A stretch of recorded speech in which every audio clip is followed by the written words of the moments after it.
Welcome to the Third Touch Soccer Podcast. My name is Sam Leamy. I am here with Connor Walsh and Michael McLaughlin, all in the same room today. How's it going, lads? First time ever, except for the Boxing Day episode, which wasn't even an episode. Yeah, it's the second time. I feel weird just seeing you guys in the face. Yeah, we're really close, and we're using one mic. I literally... Gather in, lads. Ooh, yeah. Sam, Mike McLaughlin is like an online personality, and I'm like meeting him for the first time. Sam's leg is so warm. Jesus. Anyway, welcome, guys. Welcome back.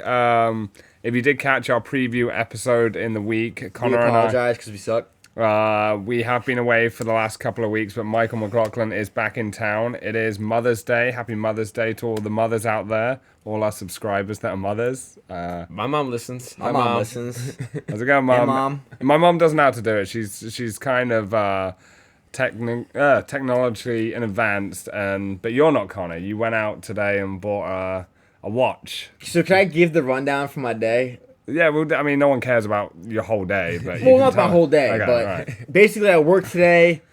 I made way more money than I thought I was gonna make at the bar. Yeah, dude. And I spent all that money on an Apple Watch. Shout out my guy Steven at Best Buy. Yo, what up, Steven? Thanks for hooking my bro Connor up with an Apple Watch, dude. Steven finessed me into getting Apple Care too. Did you tell him about the podcast? Nah, Steven wasn't interested in the podcast. Right, Steven was more interested in finessing me into a lot of money. So how much was this Apple Watch?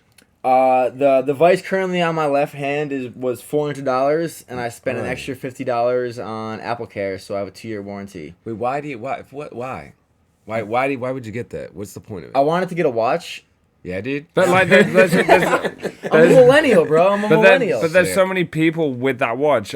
Surely a watch is kind of a fashion statement, and when you see so many other people with the exact same thing, the exact same square black thing on their left wrist, why do you want to be like everyone else? Do you have an iPhone? I do have an iPhone, so yes. why do you want to be like everyone else? But it's in my pocket for the most of the day. Or off to the side. I've seen you at work, bro. Your phone is in your hand the whole time. I'm doing work-related stuff. My guy hasn't served a beer in a month. He's been texting for a month straight. I've been pouring all of his beers. Well, not anymore, because I can be talking to your wrist. Yeah, actually, the cell phone policy is going to be like thrown out the window. You can tear that up and throw that out the window. Oh, yeah, if you have a watch. Yo, I finessed HR. Wait, no, but seriously, what is the point? I don't understand. I don't understand what the point is either. But sometimes in life, this is a fact for our listeners. Sometimes in life, you just have to do a flex. Sometimes it's a subtle flex, sometimes it's a major flex. Today I did like a medium flex where you go out, drop some stacks, you flex at Best Buy. People are like, wow, dude. My guy I paid in cash. He thought I sold drugs. And I told him I sold drugs. My boy Steve thinks everybody sells drugs, dude. Anyone that buys an Apple Watch sells drugs, facts. So someone else got an Apple Watch today as well, tell us. Yeah, so I'm officially the whitest person in America because my girlfriend also bought an Apple Watch today. Together. Yeah, do them together. You put your on the same hand. You both wear. Do girls wear them on the right, or the left? Oh, do what? I don't know what girls do, but I have a watch and she. No, I feel if you're right-handed, you wear your watch on your left hand. You're just gonna get cancer in your wrist then. Dog, I'll chop my hand off, bro. I mean, I guess that's what I'm a part of the Apple cult, bro. I guess so. I signed in when I bought my iPod Shuffle in 7th grade, and now I'm full blown. Can you watch soccer on your wrist? No, but I can watch. Can you listen to the podcast on the Apple Watch? Dude, I literally bought it 3 hours ago when I went out to dinner immediately after, and I've yet to even customize it. Okay, if you have an Apple Watch out there, guys, go to the podcast. Are there apps on there? I have no idea. There's thousands of apps. Okay, all right. So you must be able to listen to the podcast. You must be able to. Yeah. Does it have an ear? Does it have a headphone jack? It has Bluetooth if you want to have wireless headphones. Oh, that's right. They don't want us. But dude, my guy on my left wrist it's waterproof. How many megabytes is that? It doesn't work like that. How many gigs? What do you mean it doesn't? I don't even know. It's 42 millimeters. No, because as long as someone else. It just syncs with your phone. It's 100%. That's also what it says on his Tinder. It's 42 millimeters. It syncs with your phone. Okay, so tell us a bit about the. So I got the series. Welcome to the Apple podcast. Anyway. No, but listen. The last thing I want to say is, so my watch is waterproof up to 50 meters of diving. I do a lot of diving. I'm always diving in the Hudson River, Lake George. And there's a setting that I turn, and it spits water out. Excuse me? So you go in water and you turn a thing and it shoots water out the phone. There's water holes. Like a dolphin. My phone's a dolphin. Look at my dolphin holes right here on my left. That's Cool. absolutely, yeah, that's really Yeah, cool. so I spent Good for you. $500 Good for today, you. and I suck. Anyway, no Did Apple you guys Watch. explain why we haven't had a podcast in like 3 weeks? That's why we did the preview episode. We did Oh, do a okay. little All right. preview. I mean, Thanks I for know listening. I know you didn't Yeah, listen. I'm a big listener. The guy who's on the podcast doesn't even listen to the podcast. I don't think I've ever listened to one. All right. But yeah, I mean, we've been away for a couple of weeks. We did mention, if you didn't listen to the last episode, I went on vacation. I went to see my friends in Portugal, Paul Wheatley's bachelor party, former guest on the show. I did, unfortunately, get into a kind of a tricky situation with a car accident, and it kind of knocked me back a few pegs, but everything's under investigation. But, you know, we've been away for a couple of weeks, and we've kind of revamped and got together. Mike is up to see his mother. Connor's... Did you see your mother today? It's Mother's Day. I didn't similar today. But yesterday I spent the whole day with them in the woods in the okay. pouring That rain. counts. No, we had a really nice time. We had a big my whole dad's side of the family was camping, and we had a really nice time yesterday. Right. And I've just been really busy, and my mom gave me the night off. I'm gonna take Nice. Mom, I'm gonna take you out to lunch this week. All right. But yeah, I mean, it's kind of weird being away. It did free up a lot of time, but I did miss it. We did say we did miss it. We did want to, you know, we had a lot to talk about. We've obviously missed some things that are kind of dated now. But I just want to talk to you guys. And what's the biggest thing you missed about doing the podcast, Connor? Honestly, I miss our the constant conversation in the group chat, like always scheming our next move, always planning out the next episode. Because like when the group chat goes silent for like 4 or 5 days, like it's scary. Like you think the dream's over, but the dream's back alive. The group chat is active. I don't know. I just miss like the daily hustle. Of, I mean, like, we've actually been playing more than we have been in the last few weeks as well, with the Premier Sixes going on. yeah. And I know you've come out of retirement and, you know, Yeah, kicked the so- footy around. I still hate playing soccer, but it's been. Yeah, I have had some fun. Wait, you're not playing on the Premier Sixes League? I'm playing, unfortunately. There you He's go. been doing all right. Nice. I just don't. I don't like competition anymore. I don't like being competitive. There's somewhat competition there, but not too much. But what was your number one thing you missed of the podcast, Mike? For the podcast, Yeah. not being around? Yeah. Oh, I really liked it when we would like get together and do a whole podcast and then never release it. That happened twice. During the 2-week hiatus, we recorded 2 unreleased episodes. I really missed Just that. 'cause we Well, suck. We're gonna release it at the end of the season. You know, the outtakes and right, some outtakes. the uncut episode. So whilst we were gone, Juventus, while No, wild. whilst, Wild stuff. yeah, right, Yeah. okay, right, I don't know, British. brilliant. Whilst we were gone, Juventus and Real Madrid did make the Champions League final, and Chelsea are the kings of England once again.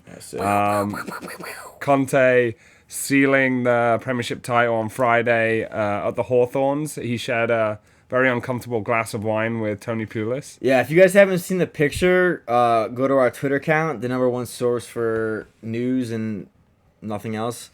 At the third There's a touch. hilarious picture of Conte dressing down in a tracksuit and Tony Pulis dressing up in a shirt and tie, having a glass of wine. And, like, I think the last thing anyone would want to do after winning the title would be to do anything with Tony Pulis, let alone be forced to sit down and talk about the game. Tony Pulis must be miserable to be with. Oh yeah, he must be so uptight. You know, he's uptight anyway in the press conferences, and that's where we see him, and we see his, you know, mannerisms, you know, on the side of the field, and those two together, I think it's chalk and cheese. You know, definitely not PB and J. Hey, Mike. What? Right on. PB and J, Chalk and cheese? chalk and cheese. It doesn't go. What? Chalk and cheese. You never heard that saying? Nah, I'm not old and from All Britain. right, great. Why they always gotta throw the old in there? Yeah, I know. It hurts, right? I'm sorry, guys. But Chelsea did seal the championship, 2 titles in the last 3 This guy's years. not old. He does CrossFit, all right? They've Oh, definitely. you do CrossFit? They've definitely You should talk about it more. I don't want to talk about. Dude, how's the wad? I'm taking a break. My favorite CrossFitters also have an iPhone on their wrist. That's a Fitbit. No, I Yeah. saw this today at Best Buy when I was buying my guy.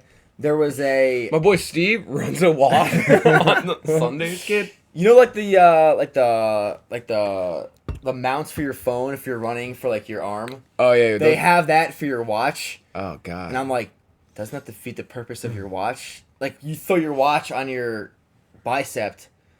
Bicep. I could never even strap something against my bicep and go out in public. Because you're so brolic. I just couldn't even do it. I could, even though it makes total convenience sense and all that. It's just there's something about. Could you wear those vests that the soccer players wear? You know, the heart monitoring. Oh, the electric vests or whatever. I mean, if I was a pro soccer player and like my team, maybe, but not just by myself kicking. The best kicking thing a ball ever. I around. know we mentioned this a while back, but when the college Final Four was on.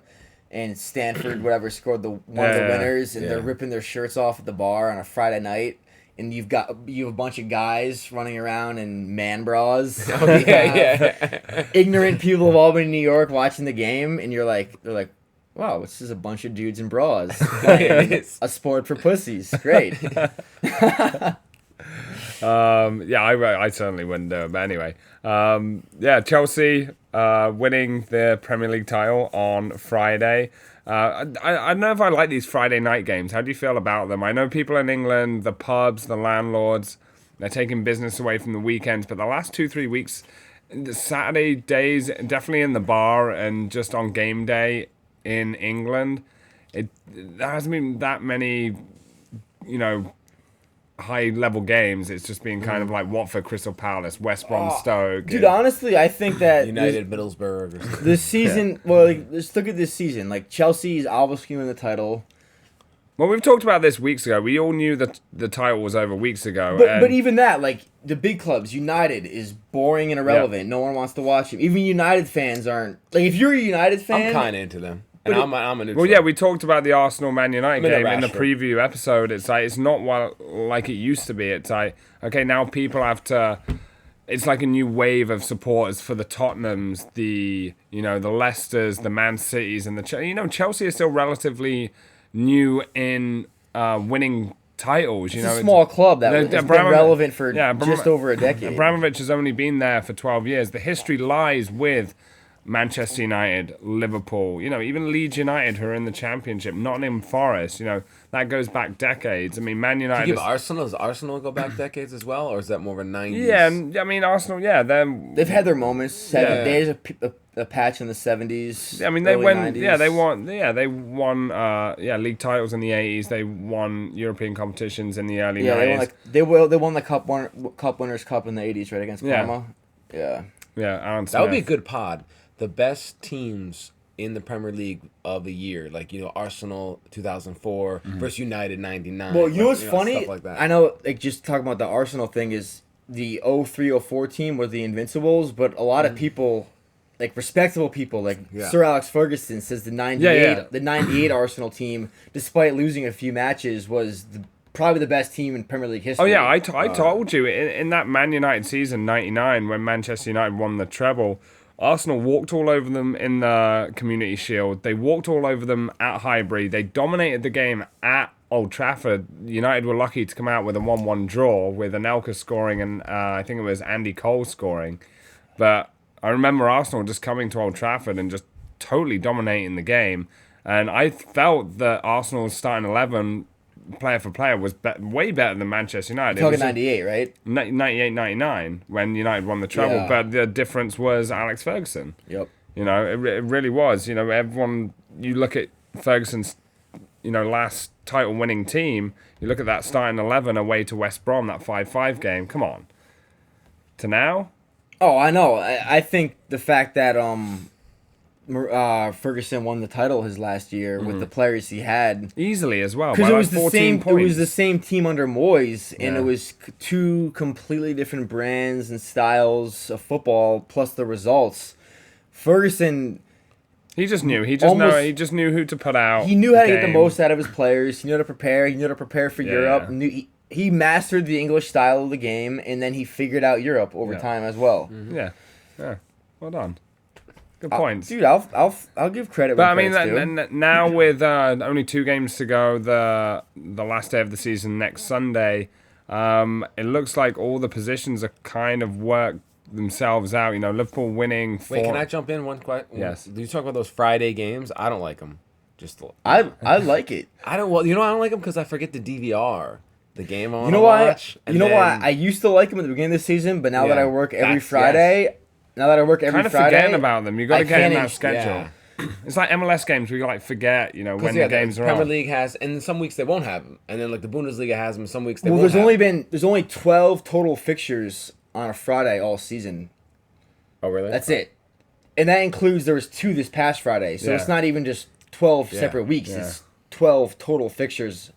I like the idea. I think it's the like Bundesliga. The Bundesliga plays big Friday games, big games on Friday afternoons. Yeah. So you can say the same. I don't know about Serie A plays it on Friday as well. Isn't this for the? I feel like this is kind of a pilot or like an experiment this season, and there's audiences around the world now, huge TV deals being thrown out there, and the Asian audience has grown over the years. So, is it catering for those? Are there more Asian players in the Bundesliga to the Premier League? There definitely is. And I know for a fact there's more. Yeah. There's a good contingency of South Koreans in the Bundesliga. And what's the weekend like in Asia? It's different to the work week in Europe. We have to research that. Do they get off early on a Friday? That's what's funny about the Spanish league. The game's always at weird ass times. Yeah, like 4 o'clock. 4 o'clock our time. It's like 9:30 Yeah. there. Like what the hell? Well, yeah, then Michael Owen, when he went over there, because Beckham went over there, it was like he told Michael Owen, he's like, yeah, be prepared. Like the games are really late over here. It's like we're ready for bed,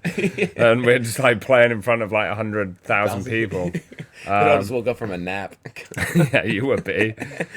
But yeah, it looks like all the 3 relegation positions have been finalised today.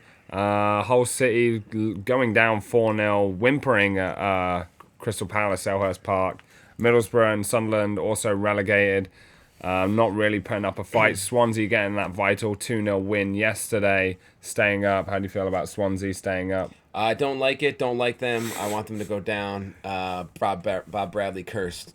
I want them. But as much as I'm with you on that, I kind of just mess with Paul Clement's swag so much, and like he just looks like a manager that's like ready for Europe. Like not just like he just looks like a European. He's a geezer. He's got a glass chin, but also they hired Landon Donovan as a consultant, and he said that Swansea City could become the biggest club in America. So I think they're just trying to win us over. Hey, there was 2 Swansea fans at the bar on Saturday morning when I worked for a few hours. That I know I was surprised to see that. They didn't know anything about the team, but that's all right. Oh, he met Ben. He met Ben the other day. Anyway, we're yeah, can we talk about Ben? No, we're kind of. Let's talk about Ben. Ben's my guy. Shout out to Ben. I know you're not listening. We're kind of rambling right now. Ben got a new wife yet? Anyway, we're rambling. Okay, let's get back to soccer. But the Champions League positions, obviously Manchester United solely focusing on the Europa League Cup final against Ajax. 1-1 draw at home to Celta Vigo on Thursday, with Celta Vigo missing that chance at the end. Very lucky Manchester United to get to that final.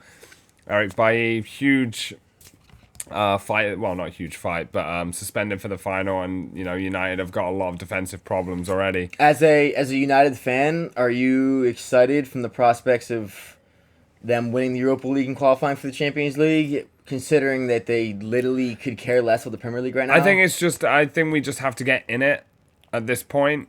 And I'm kind of looking into the future and go, okay, when we get to the Champions League, what's our expectations in the Champions League? When every time Manchester United used to enter the Champions League, I expect them to either get to the final or win it or do very well. Next season, if we win the Europa League, it's like, fuck, like to get out the group stages. Is that a success? No, and not the eyes of Manchester United as a club, but as a fan based on the last 2 seasons, has to be. We finished 5th and 6th respectively the last 2 seasons. What right do we really have to get out of the Champions League? But if Mourinho signs the right players and gets things sorted, this will be Mourinho's team next year. And it really is a test for the club. But yeah, I'm excited. I mean, Ajax a very young squad. I think today, Ajax played the youngest squad and oldest player was 24. Eredivisie history. Yeah, and you think of Ajax as a club that is just a factory of talent. And with their whole history, today was the youngest squad in Dutch football history.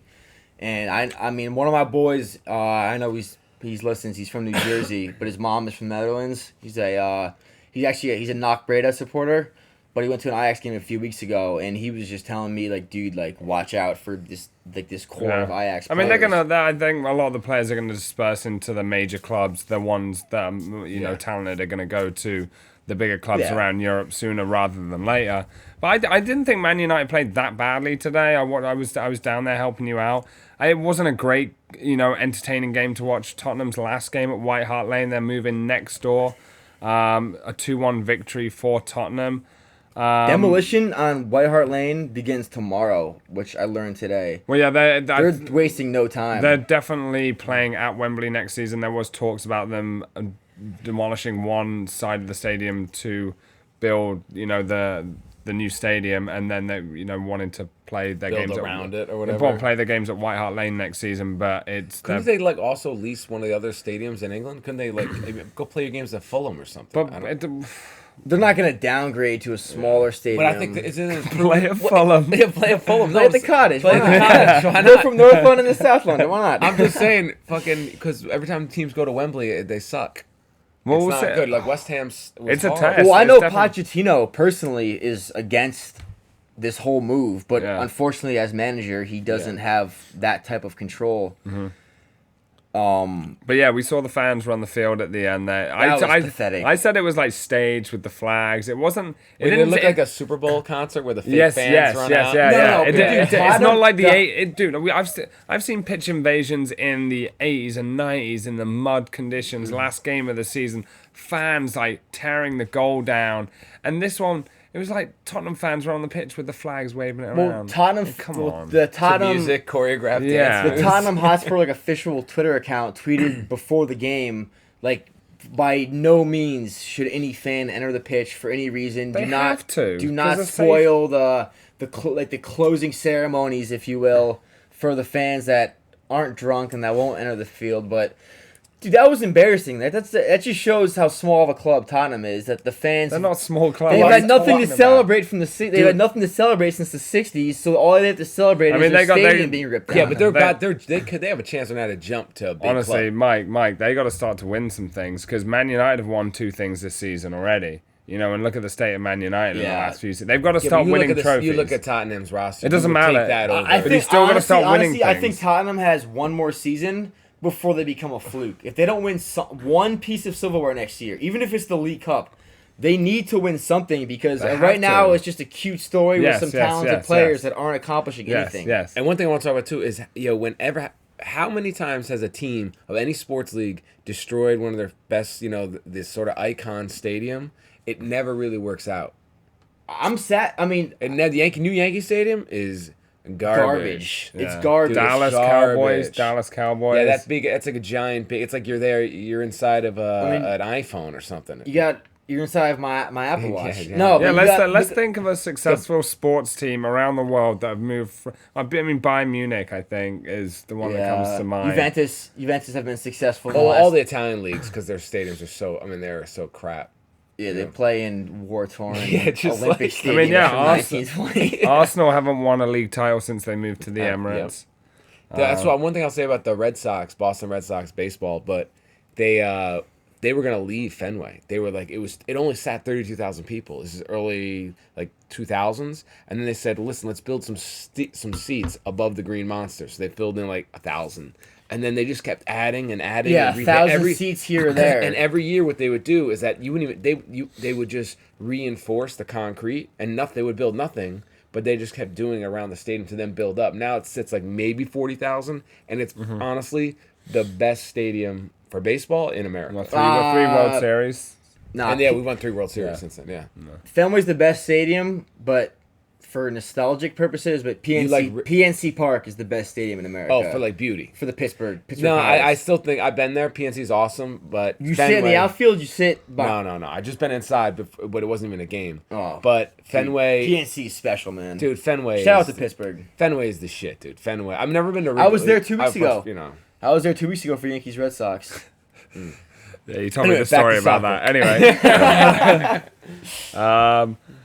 But yeah, top 4 in the Premier League. Liverpool. Think it's done and dusted? Well, Set? I thought Liverpool were going to slip up, but they've pulled out ground out 2 results in the last couple of weeks. That 1-0 win at Watford last week, and then 4-0 walkover at West Ham today. I said a few weeks ago Arsenal were going to close out the season strong. They always do, and it looks like they're going to as well. If Arsenal is closing it out strong. They always do. How do you feel about that?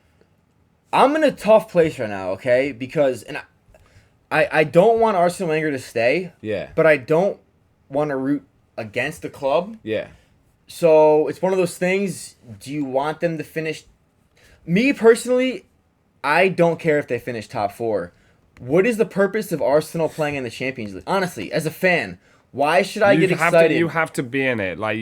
It's the biggest competition. I in the understand that, but as a fan who has been, especially this season, 10-2 aggregate over 2 legs with Bayern Munich, why should I be excited? Why should I care if Arsenal's in the Champions League?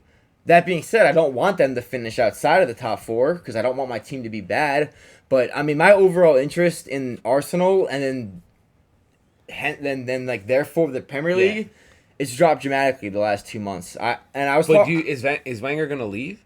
I saw today that the Telegraph or Daily Mirror was reporting that Stan Kroenke, the owner, majority shareholder, fully supports Arsene Wenger, and he'll be signing a 1-year extension. And he's definitely gonna stay. He's definitely gonna stay. But yeah, looking at the last, Sanchez is gonna stay. I don't think both of them are gonna be there. Ozil will be there. Ozil will stay. I think Sanchez will go and do whatever. Get rid of him. But yeah, looking at the last 2 fixtures, Liverpool have 1 more game, Middlesbrough at home. I know you look at Middlesbrough, they're already relegated, but really they have nothing to play for now, and players are playing for contracts, and we've seen upsets. We saw Newcastle beat Tottenham 5-1, 5-0 last game. And Arsenal finished second because of that last year. Arsenal do have 2 home games, Sunderland at home and Everton at home, 2 very winnable games, and Man City, West Brom at home, and Watford away. So not hugely challenging games for any of the teams, but I don't see every single fixture a win for Liverpool, Man City, and Arsenal, because we never know what's going to happen in this league. So I don't know. I mean, Liverpool obviously favourites, Man City obviously favourites for that top 4, but we'll see what happens. Obviously, next Sunday is Judgment Day. It is. What do you guys like? I don't know. Not to talk about Arsenal, but as me as a fan, not talking about Arsenal, but let me talk about Arsenal. No, I'm just saying, in general, the position, Arsenal's in a unique position. Gonna win the FA Cup. Hopefully, but you'd rather win the FA Cup than What's the date of the final? Would I rather finish winning the FA Cup than finish top 4? Yeah. If that meant Arsene Wenger left, absolutely. Right. He wins a trophy and leaves. Okay. Which he should have done in 2014, but. All right. So yeah, they play Chelsea the week after the Premier League finishes. But yeah, I think this season on the whole, we're gonna do a preview episode next week. But, a review of the season next week. Sorry about that. But yeah, going into the final week, there isn't really much to cheer about, which is kind of upsetting. It does happen some seasons. Obviously, the most exciting last day of the season was that Sergio Aguero goal against Queen's Park Rangers to seal the title a few years back. But yeah, we'll do a review of the season next week. We'll talk about best players of the season, who deserves to be in that starting 11. But yeah, it is what it is at this point, and I'll say this one thing about Arsenal. I watched a documentary this week about Thierry Henry joining Arsenal and his whole career, and I really like Arsene Wenger. And 2, his name is Arsene, and he's the coach for Arsenal. Oh, you just figured that out? Yeah, I just realized that, and so I just think that he should just stay there. I think all he needs to do is get 1 or 2 superstars, I guess. Bro, he spent £100 million this summer, and they got worse. Who'd he get? Granit Xhaka, Lucas Perez, and Mustafi. No other manager in the world has spent £100 million in a summer and gotten worse. That doesn't happen. And then you have Chelsea today, reportedly, Conte and Hazard signing lucrative extensions, plus a $200 million war chest for the summer after winning the league. Yeah. The clubs are on two different spectrums. Do you think he's just lucky? Like he just had, Bergkamp and Henry. I don't think Wenger was lucky. I think Wenger came to the English football at the right time, and he no doubt changed the way the English game as far as preparation, training, tactics. His mentality for success in life is on point. Dude. Yes, tenacity, all when that it comes to football, everyone else caught up to him. And then surpassed him because he didn't change. They have more. You have to adjust. You have to adjust in life. In anything you do, whether you're a football manager or you're a freaking cashier at Whole Foods, you have to make adjustments in your job. And Wenger has stuck with the same BS since day one, since 1996. I don't think it's BS. I think he's an amazing dude. I think he is too, bro. Wenger's done great stuff for the club. He changed the way. And you can tell this by how his past players, these legends, talk about him. They talk about him as because they won with him. But then you have the current players who are playing with dinosaur tactics under a dinosaur manager who is inept tactically and whatever. He said last week about technical directors. Every big club that is winning trophies in the world right now is a technical director. Mm-hmm. He goes, what's a technical director? Do they direct...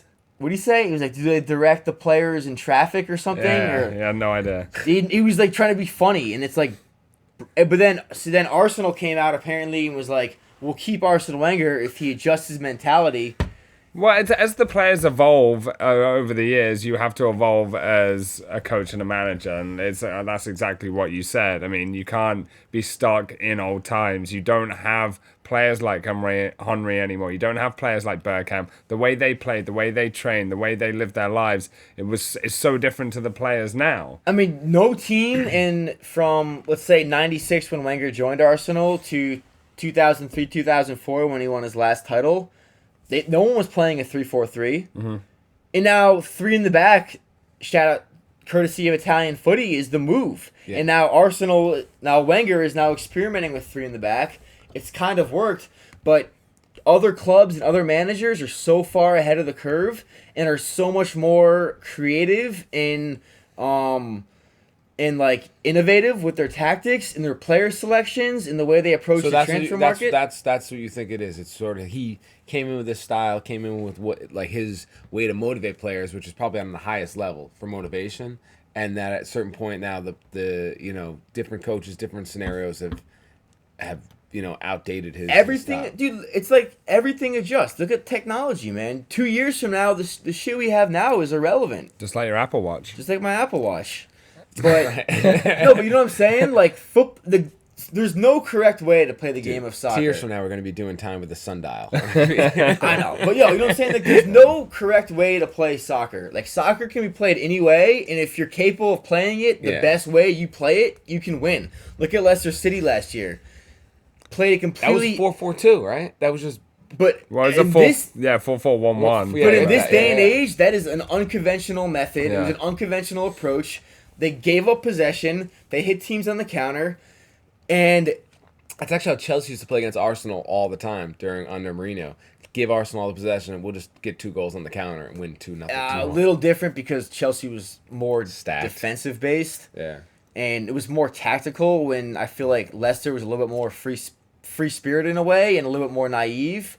But like naive in a good way where they have nothing to lose. Why not go out and play this way? It works. Yeah, the beauty about the great teams is how different they play every game they go out. You know, the Real Madrids, the Manchester Uniteds back in the day, the Chelseas right now, the Juventuses. You know, the way they have their mindset for every game. You know, we've seen Juventus in this Champions League, and the reason why they've got to the final is because they've adapted to every game differently. And yeah, you're exactly right. You can't go out with the same tactics, the same. You can't play Chelsea one week and then West Brom the next week with the same approach. Yeah. And that is Arsenal's problem. It is the same approach. But let's move on from that. That makes a lot of sense. But yeah, club. I mean, Bayern Munich have wrapped up the Bundesliga. Juventus obviously won the Serie A. La Liga still going on. Looks like Real Madrid are gonna win that. I mean, there's still a couple of games left. They're still level on points with Real Madrid with a game in hand. But we're going to move in kind of a separate direction right now. We're going to go to the under-20 World Cup, which is going to be hosted in South Korea, which starts May 20th. I know we're all excited about this. The USA in it. A lot of young talent in there. England are also surprisingly in it as well. They qualified through the under-19 European Championships. They got to the semi-final. I think they came third overall last year, with France winning that competition. But yeah, you want to talk about the USA squad and what the outlook looks like in this tournament for them? Yeah, I'm not going to dive too deep because the bottom line is these kids are 18, 19, 20, even 17 years old, so I'm not an expert on a 17-year-old. But so there are some names to look out for, though, that our listeners will probably know, and if they don't, they should educate themselves on these people. So the teams in their group right now is Ecuador. They have Saudi Arabia and Senegal in their group. The top two qualify for the knockout stages automatically, and the best third place team qualify also. So I'm just going to read out some of the bigger names. Tyler Adams, 18-year-old, currently starting pretty much every game for the New York Red Bulls. I was actually talking to one of our avid listeners at the bar Friday night. What position? He's a center midfielder. I'm sorry about the pause. He and my buddy, one of our buddies at the bar, he comes in a lot, and he's an avid Red Bulls fan. And I was talking to him like, "Yo, how good is Tyler Adams?" Because he watches every game. He's been to probably 3 or 4 Red Bulls games this year, and he goes, "Yo, this kid is legit. He's 18 years old, center midfielder, born in '99." It's kind of crazy talking about these young dudes. It is crazy, dude. So how much is this affecting? Pulisic, it's crazy. 1999. It's not. So how much is how much is this competition affecting the MLS? I know there's a guy from NYFC playing for Venezuela, Herrera, who is on left, and he's been starting over Pirlo in the midfield. Yeah. Well, it's not so much affecting the MLS as it is some of the European-based players. We'll touch on that in a second. I'm just going to finish reading off these few names. Cameron Carter-Vickers, Tottenham center back. Mauricio Pochettino has guaranteed that Carter-Vickers will be a starter for the first team. He plays all the time for the U21s, under 23s, whatever. He's on the bench pretty frequently for the first team. Can I just jump in real quick? Yeah. I know Cameron Carter-Vickers. For about a year, I've been hearing him, and what you said is right. Everybody in Tottenham says this guy could be a center back. He could have been a center back for England. He like a starting center back. But my problem is this, and not to sidetrack too much into the USA national team, but why does the USA national team always have to wait for one of the European-based teams to start the kid to then bring the kid into camp? Like, why isn't getting Zalem, and who I know you're going to talk about in a second, why isn't he brought into camp ever? Do you know what I'm saying? He is in camp. He's going to the World Cup. No. I'm saying the first team camp. The first team camp? Yeah. We're drinking wine, guys. I can speak about Zalem, just his body, his lack of strength, and his physical appearance. I guess his physique is what is holding him back. But okay. But yeah, Carter-Vickers, wanted to watch out for Tottenham Hotspur. Jeremy Abubise from Duke, one of the top 3 picks in the draft this year. Jonathan Klinsmann, starting goalkeeper for we'll get lost, Jonathan. Brooks Lennon, Real Salt Lake. So where is Jonathan Klinsmann? UCLA. He's playing really well, actually. Yeah. From he starts every game for them, and he's doing well. And that's Jurgen Klinsmann's son. Is it? I'm just talking. I'm telling you. No, but you gotta know why he's more famous. He sent that famous tweet the day they released the roster for the 2014 World Cup when he said, "No Landon Donovan, ha ha ha ha ha." Yeah, really? It is. Yeah. And it's funny to this day he has no social media account. Oh, he deleted no it. Instagram, no Twitter, nothing. Brooks Lennon, currently on loan from Liverpool to Real Salt Lake. I think it was, 2 weeks ago, he scored a huge late winner for them. And he did the Dybala and Ronaldo celebration. It's a good squad right here. It is a very promising squad. I saw an article, actually, about how pleased Liverpool is with Brooks Lennon's development so far with Real Salt Lake and how well he's been doing and pretty much mature beyond his ages. So that's good for him. Eric Palmer-Brown, Sporting Kansas City. He spent some time in Portugal with Porto.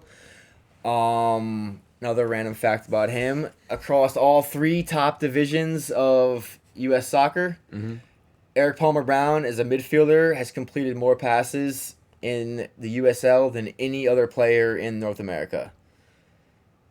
Facts. So he's killing it. He Sweet. plays for Swope Park Rangers, which is that's the best. No, that is the best team name. That is the best team. Okay. That is the best name in American footy. Swope Park Rangers. He's killing it. Eric Palmer Brown's legit. Josh Sargent, only 17. Killed at the U17 World Cup. He's a man among boys. Man among boys, says Uncle Mike. Luca de la Torre. Fulham youth, and then Gideon Zalam, the Arsenal product, who has been on loan in the second division of So do you Netherlands. like these? How many of these players have got a cap for their full national team? I think just... The full national team? I don't think anyone. Anyone? I don't think anyone. So Liam might have gotten one in a friendly. He might have. Okay. He may have. Maybe a couple of A years little ago. bit of I don't research know. on I actually that. think But he might yeah, have. looking at this group, I mean, only Senegal ranked above them. USA coming in at 14th favorites in this competition. France, the overwhelming favorites in this competition. But yeah, England also in this tournament as well. And there's a lot of Chelsea players in this England squad, and they're kind of stacked. There's one guy that sticks out, Dominic Solanke, 19 years old, hasn't played a game for Chelsea yet. But What's his name? Slinky? Solanke. Oh. Solanke, yeah, he's meant to be really good, highly rated. Is he on loan at Vitesse? No, that's Lewis. That's Lewis Baker. He's at the under 21s. I think he's a little bit too old. But Izzy Brown, Isaiah Brown, also on loan away from Chelsea. But they have a tougher group. They're in the group with South Korea, France, I believe. You just clicked off that page, and sorry, South Korea, Guinea, and Argentina. So a tough group, tough group for England. Yeah, there. the hosts, and I'm sure Argentina has a pretty But yeah, I decent mean, squad. Argentina third favorites, France and Germany first and second respectively. Portugal are up there. South Korea, obviously the hosts, going to be strong. Mexico always good in these youth tournaments. Mexico's always outstanding in these youth tournaments. Yeah, amazing. Yeah. Which but- goes to show you how much these things really mean in the long run. I mean, the surprising country that's submitted from this World Cup is Brazil. There's no Brazil in this World Cup, which is very surprising. We did see the Nike tournament down in Florida when the USA absolutely trounced them with a similar team, I presume. It was Yeah. more or less the same team. And No Andrew Carlton, though. well, on this point about how important this tournament is, the USA, they're probably at least 2 or 3 of their best prospects aren't on this squad because they play for Schalke. Haji Wright, Weston McKinney, and Nick I think Tadegay, right? Yeah, all of them were not released by and Schalke. and Josh Perez from Fiorentina, the 17-year-old winger striker. And combo. why? And what was the quote that the coach said, or the So the pretty technical much, director said? pretty much Schalke's under 19 coach, who would not release these players, who I know Weston McKinney would have definitely been on the roster otherwise. Nick Tadegay definitely would have been on the roster otherwise. And What's up then with Haji Wright? He's just fallen off a little bit. I don't know what the situation with him is, but I know for McKinney definitely, and then Tadegay was kind of on the fence. The fence. The Schalke under 19 coach said that their player development was better. It was more important for them to stay at Schalke for the summer. Yeah, well, they were in the playoff. They were in the tournament of the U19, the reserves team, and then they said that your national team is not as important as our tournament, our U19 tournament. What do you guys think about that? Because I think that the experience of playing in a foreign country in a tournament style can only help a player, especially because I think he's right. I think he's right. You think the Schalke coach is right? Yeah, I think he's right. Same goes for Fiorentina not releasing Josh Perez. Well, why didn't I don't know the reason. Same exact reason. They felt that their players' development, which they have the right not to release the player. They own the player. You know? But is a player better off spending the summer with their club or spending the summer playing in a tournament style with different players against different opposition, being exposed to different culture? That's a good argument. I really don't know, and I really don't know the situation he's in, where he lives, what his family's under. You have to be very careful with these young kids, and you have to be very respectful. You know, at the end of the day, he's just coming out of high school. You know, he's only a All year. these kids, yeah. You know, they're very young. They're very fragile, and throwing them around the world. I mean, not all these players have experienced football around the world, and going to South Korea with your country at that level, or you focus on a whole career. You know that this under-20 competition isn't going to guarantee you a career. When you stick with your club and what your club says, that's it. The parents I'll say this though, dude. What if this U20 team though, when you have a killer tournament, like say that Weston McKennie kills it and was player of the whole tournament, all of a sudden you have big clubs, Arsenal. But United, that's coming it's at a it. lottery. That's a whole different pressure. You're looking at a lottery there. You're looking like there's so much. I wouldn't say. I mean, there's more pressure in these types of situations to get recognized. You would say, but you're kind of at a club. You're at someone who is willing to work with you, willing to develop you, willing to pay your wages, and willing to further your development. When you're going with the national team, you're with them for a few weeks, and then you're going back to your club. So it's a good argument. It's a very good argument, and I don't think there's a right answer to it. I think it depends on the player and the situation. Exactly. It's a case by case. Well, I'll say this: in America, the U20 team from 2007 was half the reason why I personally got involved. That team was so stacked, and it was. You updating me every that tournament was in Canada, and it was Altidore 17. Bradley, Dax McCarty went on team. And the player of the whole tournament was Freddie Adu, and we were killing Portugal. I know on Instagram, like once Tyler Adams, the young midfielder from the Red Bulls, got selected, Dax McCarty posted him on Instagram and was like, "This is a great opportunity. It's an invaluable experience. Like, take this." And I know that Dax McCarty was excited for Tyler Adams to be excited, or for him to be selected, and. I don't know what because these players. You think under 19 players training all summer with their club? No, they'll probably get 2 or 3 weeks at home anyway. Yeah, might as well go play in a foreign country. I think some of these guys. I don't know because they haven't really had a strenuous long season like the senior players. So I think they're in a part of the club where if you already own a guy who say you Shaka, you own this kid Weston McKennie, and you're like, yo, this kid is so good. I don't really want him to blow up yet. Yeah. I kind of want him to. I'm gonna keep it slow. I get that. I'm gonna keep him under. Yeah, that's what I'm saying. The club's like, he's so good, he could go there and become a superstar. Like we would start talking about him more if he had 2-3 goals and 5 assists, and then all of a sudden you give all this more attention, especially with American players that play well internationally. Yeah, true, and definitely at the, the lesser, huge clubs like mega clubs around the world. I mean, Chelsea obviously aren't playing these very talented players that are going to play for England. They're just not going to get a chance. They have the Costas, the Hazards, the the Alonsos, the foreign players that are ahead of them. They're going to end up at West Brom. They're going to end up unless they're exceptional. But unfortunately for US viewers, it's in South Korea and there's a huge time difference. But most of the games are going to be on Telemundo. But it's an exciting tournament, definitely, and it's going to be at a high standard. It's under 20, and there's a lot of talented players, and it's an expanded tournament, and it's with not other major soccer events going on this summer. It's definitely one to keep an eye on, and not many people know about it at all that it's coming up. I'll say for me personally, some of the I won't say some of the best time I've had watching soccer, but. Watching these tournaments, these young tournaments, is the best way to learn about up-and-coming players from not only the U.S., but around the world. I remember watching DeAndre Yedlin in high school in the Under-20 World Cup, and I worked with a kid at the time who went to a camp with Yedlin, and he was like, yo, watch out for this kid, man. This kid played on my tournament team. And I was like, all right, this kid's probably lying. But then, next thing you know, Yedlin. And then Paul Pogba winning the Under-21 World Cup. With the Panenka chip, like stuff like that can start to. Haven't you shat on Paul Pogba since episode 1?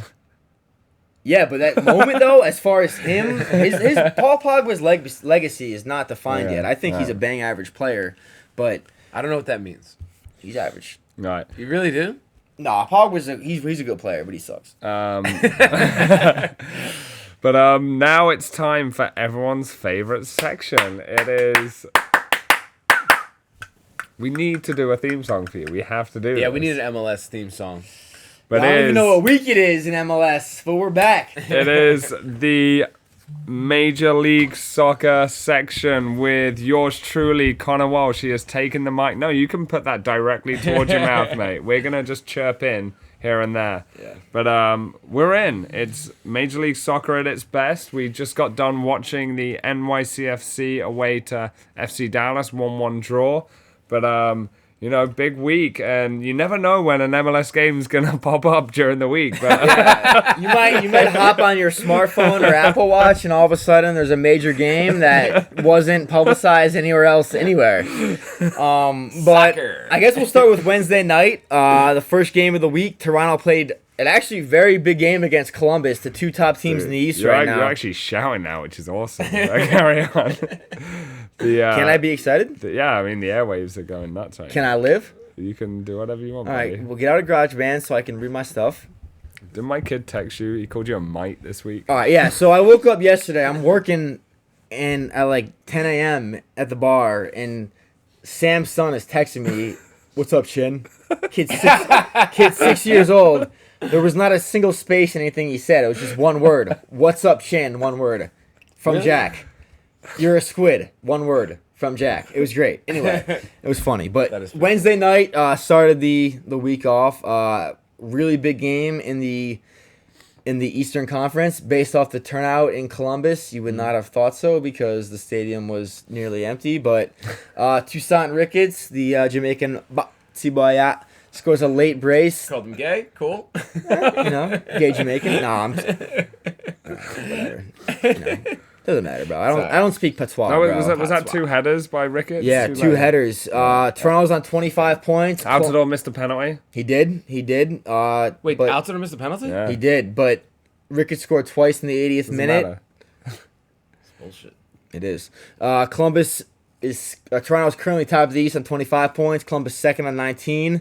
And it looks like Toronto was starting to separate themselves after a, I guess, somewhat rough start, especially without Giovinco. But after being the best team in the East last year, I think Toronto has solidified themselves after the dust has settled in the beginning part of the MLS season as the best team in the East. Houston versus Vancouver, 2-1 Houston. Kibo Torres gets another goal from the penalty spot. Kubo. Breck Shea gets a consolation. Breck Shea scored? Yeah, for Vancouver. Don't care. Sweet Breck Shea. Don't care. So that was Wednesday night and Friday night. Now we're on to the... I came down to Breck Shea. I want my money back, JetBlue. Oh, that was great. Where the fuck is Breck I was so drunk in Orlando. Toronto had another exciting game this week against Minnesota United. Toussaint Ricketts with the late winner again. You scored again? He scored again, 87th minute. He had the Jamaican went off. Colorado 3-0 over San Jose. I've literally never cared less about a result in my entire life. Columbus So responds. San Jose coming off a great result against Portland the week Yeah, previous. I saw Mondo. that. Yeah. That's the one thing about MLS is the parody is so annoying. It's the reason You're why, annoyed it's by the the reason why parody? the league stinks. You're annoyed by the parody? Yeah, can Portland just dominate? Just be better than everybody. It's so fucking annoying, I think. You need to have a couple teams that are the shit and that kill teams instead of having all this stupid shit where Portland's killing it and then they lose 3 games in a row. It's so annoying. It's the reason why the league sucks. Stupid, dumb league. Sorry. I like the league. No, I love the league, but it's just you need a couple. This podcast is all about furthering the culture, and Yeah, we're trying to further the culture Well, of I'm American... helping them out. They need a little tough love. Stop having everybody be fun. This year's winner: 11 wins, 12 losses, and 17 ties. Give it up for the champions of the league. Who gives a fuck?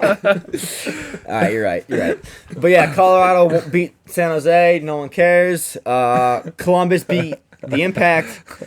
Justin Miram, the Iraqi international, hat-trick, 91st minute winner. Piatti on the score sheet for the struggling Impact. After he was allowed to go to Montreal? this game was at Columbus. Oh, okay. Philadelphia beat DC United 4-0 on the road. DC United just might be the worst club in the history of That is soccer. crazy. Philadelphia, no win in 14 or 15 and 2 wins on the bounce. Yeah, now. Shout out to your boy who works for DC though. Yeah, shout out to CJ, former guest of the show. I'm sure you're having a lot of fun on the streets of DC promoting a terrible club. Luciano Wayu on the score sheet for Philly. Luciano Costa red card. And probably the least two interesting teams in professional soccer, DC and Philly. But Orlando tied 2-2 with Sporting Kansas City, a big matchup in the East. Kaká. Kaká. Larin Laren scored. scored again. Yep. He's Do you, gonna, do you think it wasn't actually Kaká? It was just like a dude off the street with a Kaká mask. As small as the MLS is, I'll give the statisticians the credit they deserved. Chin. But Kaká was back, assisting a goal. Me and Sam played a pretty big role in his injury, actually, week 1. Our banter was heard from the upper terraces of Orlando Stadium. Yeah. We finessed them. But New England 4-0 over Real Salt Lake. Lee Win, Kai Kamara, and Diego Fagundes are among the scorers. New England pick up a big 3 points. And then I think arguably the most interesting result of the week, which I kind of want to talk to you guys about, because maybe I have to correct myself a little bit on my criticism. But we all shit on him. Everyone in the media, especially that twat who asked Schweinsteiger if he could win the World Cup. yeah. Actually, he's probably the smartest one out of all of us. He's you like, know? now, is it true that you qualified for the U20 World Cup with the Chicago team, Sebastian? How do you say your name? That was a great impression. The turnaround in Chicago, and I remember when we did our preview episode, I said that Chicago might be on the up and up this year after what's been which was after being probably the worst franchise in the league for 2 or 3 years. But they beat Seattle this weekend 4-1. The DP, Nemanja Nikolic. He's great. He like scores every game. That's way too many syllables. That's a Nemanja Nikolic. Nikolic. That's all right. No, you're right. You said it right. Yeah. But Dempsey grabbed the consolation. David Accam got one as well. Last night you said it's over for Dempsey. Yeah. Did I? Yeah, you said that last night. Yeah, I did because I saw him get subbed off. Yeah, I was like, yeah, it's not happening for Dempsey. No, I don't think it's over. I think he's gonna get. He's just you know what it is when players get old, they just have inconsistent. They just have shit games. Yeah, it's understandable, No, but I'm pretty consistent. I think this win might be the more or less the coming out party for Chicago. I mean, I've been critical of them and the whole European model of signing older players, but this Schweinsteiger signing seems to have turned the whole club around, and they've been in a great run of form since then. And they're slowly making their way up the Eastern Conference table. I know. It kind of smacks me in the face with like the MLS being as good or better than like the championship. If a guy like Sebastian Schweinsteiger can just come in and do this well, does that make any sense? I mean, wait, say that again. I think the guy, we all, everyone in the media. And professionals, us irrelevant podcasters, we all kind of said that we all kind of said was like Schweinsteiger, the MLS doesn't need someone like him, but he's really taken each game by the scruff of the neck, and he's impacted every game that we've seen. He really has, and his style of play must suit the MLS in some way, Well, I know that we weren't recording at this point during our little hiatus, but did you guys see sabbatical? Our sabbatical, yeah. Did you guys see Schweinsteiger's comments about the league and how? No, I didn't actually. It literally was the most irrelevant thing ever, but it was a huge news story because these MLS writers need someone to talk about. But he said, which everyone knows, is that the standard in Europe is higher than the standard in the MLS. And the standard at Man U is higher. Yeah. And sometimes he's on the field with his current Chicago Fire teammates, and he'll get frustrated if the clear decision isn't made, or there's a bad touch that, maybe not the simplest touch, but a touch that he would expect a professional player to make. But he knows these DP players must know it. Must be in their contracts. It Well, must he be in said their that, minds. though. He said but that, it must be though. in their minds. It must be in their minds. Like the reason why we're here is to either educate and make the league better. That's the whole point of designated players. Am I right or wrong? No, you're right. That's why the MLS has them is Exactly. to build teams without affecting the league or affecting. So the why league, does but- it why does it have to take for him to say it? Why can't people go? That's what it is. That's the whole point. Because if let's say Jack Harrison says that, it's not news because Jack Harrison is a member of this league. Right. Schweinsteiger's like an outsider, almost looking in, like he's a part of it, but he's an outsider almost. And he said he's experienced all this other stuff, but it was, it was a news story, and it really isn't a story. It really isn't even worth covering. Schweinsteiger says Europe is better than the MLS. But he's coming. He's coming from the highest level. You have someone like Liam Ridgewell who plays at Portland Timbers, who really has to put the work in, week out. He's a DP player. He's the captain of the club. And however, he was a mid-level Premier League player. He has to work for it in the MLS. Exactly. He's a good defender. That's what I mean. He's a good defender, but he's not. He's not He's not dominant in the MLS. He's a very good player. Yeah. But speaking about Liam Ridgewell, the MLS's favorite DUI recipient, Liam Ridgewell, when did he get DUI? In the offseason. Oh, really? He hit the piss with the third string goalie. They got arrested. But Portland and Atlanta played this afternoon. We're recording Sunday night. They played earlier today. DUI Ridgewell got the equalizer for Portland. A decent road result for Atlanta. They've kind of hit a rough patch in their Portland coming off a bad result against San Jose. Yeah. Last week at home. But they played well against NYCFC last week, and it was the only game.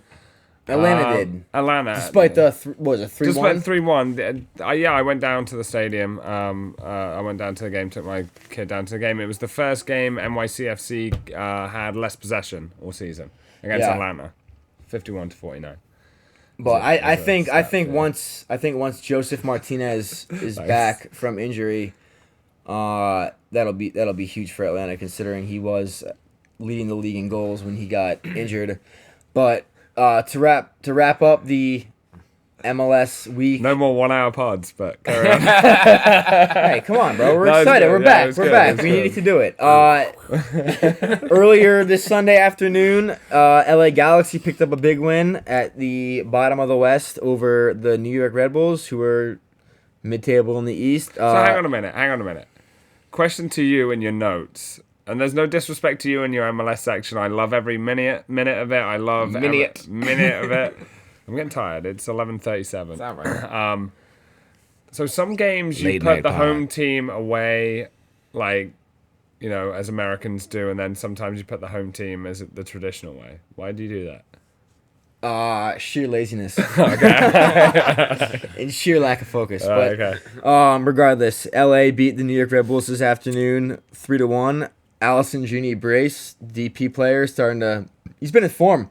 I think that's probably 4 goals in his last 5 or 6 games now.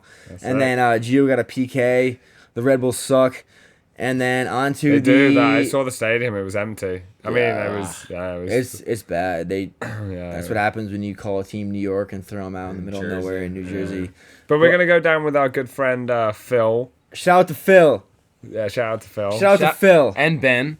My guy Ben. I spent 2 hours talking to Ben yesterday and about then I sent everything. him the article about all of his kids. But shout out to Phil, New York Red Bulls. We're gonna go down, hit the Pierce in New York, see the Hudson River Derby. But that wraps up the MLS. It actually doesn't wrap up the MLS section. We got one more game, which we literally were just watching. Oh yeah. Why is it in your notes? Because we finished the game and we recorded. Right. FC Dallas and the New York City FC, the Citizens. Johnny Mack getting that. Tommy Mack, late equalizer. Giving up his life, David Villa had a free kick, banged it off the post. Tommy Mack there to sweep it in. But Acosta had a great game as well. Yep, Kellen Acosta. Hopefully. Do you see him show that T-shirt? He's like, "Are you watching Bruce Arena?" That was what his teacher said? No, I didn't say that. But there's no Jermaine Jones for these upcoming qualifiers. Good, I think Kellen Acosta has to get that call. Yeah, has to. Yeah. He's had a great start to the season. He just needs to make wiser decisions. I mean, he took his goal well. He arrived at the right time, but in the second half, he just had some absolute,